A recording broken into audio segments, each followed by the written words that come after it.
Bonjour, je suis Amélie Antoine et je suis publiée aux éditions XO. Mon dernier roman, qui est un thriller psychologique, s'appelle Pourquoi tu pleures et il est sorti en janvier dernier aux éditions du Muscadier. Préférez-vous passer du temps dans la tête des gentils ou des méchants de vos histoires?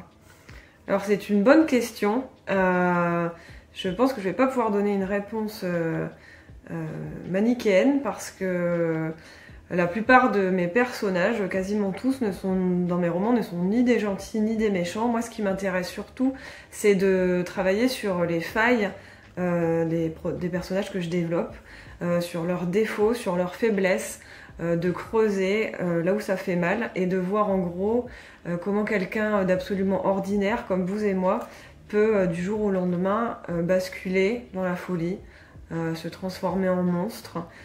Être le genre de personne qu'on voit au journal télévisé et où on se dit mais comment on peut être comme ça.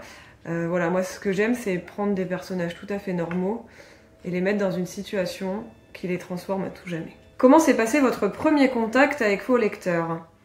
Alors moi les premiers contacts avec les lecteurs que j'ai eus, c'était pour la sortie de mon premier roman qui s'appelait Fidèle au poste.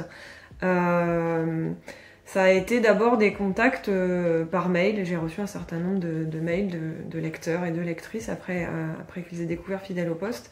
Et pour moi, j'avoue que ça a été vraiment très important. Et je pense que c'est vraiment ce qui a participé à un peu diminuer ce qu'on appelle le syndrome d'imposture. Parce que pour moi, c'était une chose d'être publié par une maison d'édition.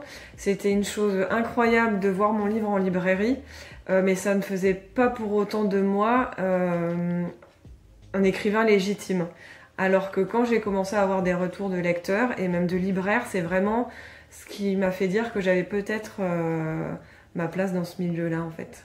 Qu'est-ce qui déclenche votre inspiration? Alors ça c'est une question d'envergure, on pourrait en parler pendant des heures. Mais globalement, j'ai remarqué au fil du temps que ce qui déclenche mon inspiration, ce sont souvent des faits divers. C'est très souvent des faits divers que je peux entendre dans l'actualité. Pas des histoires d'individus en particulier, ça généralement ça ne m'intéresse pas.